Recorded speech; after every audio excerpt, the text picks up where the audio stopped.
এগুলো কি আপনারা চিনেন? এগুলো খুব মজার খাবার। এগুলো কি রান্না করতে দেখতে চাইলে ভিডিও শেষ পর্যন্ত দেখুন। প্রথমে ভালো করে ব্লেন্ডার করবেন, পরিমাণ পানি দিয়ে ব্লেন্ডার করতে হবে। এই তো আমার ব্লেন্ডার করা শেষ।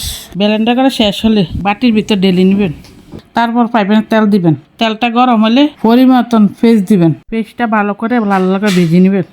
পেস্টটা লাল লাল করে ভাজা হয়ে গেলে মরিচ দিবেন, তারপর পরিমাণ হলুদ দিবেন, তারপর পরিমাণ মরিচ দিবেন। পরিমাণ মরিচ দিয়ে একটু লাড়ে দিবেন।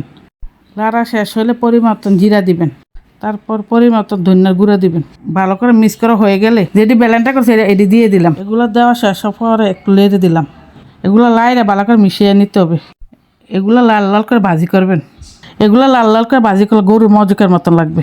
লাল লাল করে ভাজি করার পরে পরিমাণ লবণ দিলাম। লবণ দিয়ে ভালো করে লাইরে দিলাম।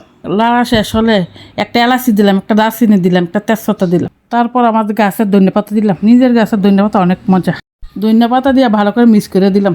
তারপর একটু ভালো করে লাল লাল করতে হবে। লাল লাল করে শেষ হলে চুলাতে নামাই নেবেন। দেখেন এটা কালারটা অনেক সুন্দর হয়েছে, দেখতে গরুর মজকের মতন লাগে। আসলে এটা গরুর মজক না, এটা পটলের চুলকা, আলুর চুলকা। আমরা তো পটলের চুলকা, আলুর চুলকা ফেলে দিই। এটা ফালাইবেন না, না ফালাইয়া ব্লেন্ডার করে ধুয়ে ব্লেন্ডার করে রান্না করবেন। ভালো করে ব্লেন্ডার করে রান্না করলে অনেক মজা হয়। এটা খাইতে তানজির আব্বু অনেক পছন্দ করে। পটলের চুলকা, আলু চুলকা একসাথে ভাজি করলে তানজির আব্বু কোনো তরকারি লাগে না। এটাতে এক বসন ভাত খাইলা। এটা আমার অনেক পছন্দ, আমার ছেলে মেয়েরও পছন্দ। এটা খাইতে একদম গরু মজকের মতন লাগে। আপনার বাসাতে রান্না করে খেয়ে দেখবেন অনেক মজা। তারপর বলবেন যে কী রেসিপি খেলেন, অনেক মজা। আমি তো 2 বসন ভাত খেয়ে ফেলছি। আপনি একবার হলে বাসাতে রান্না খাইছেন। এটা রান্না করে আপনার হাজব্যান্ডের সামনে দিবেন, দিয়ে বলবেন না আপনার হাজব্যান্ডটা কী রান্না করছেন।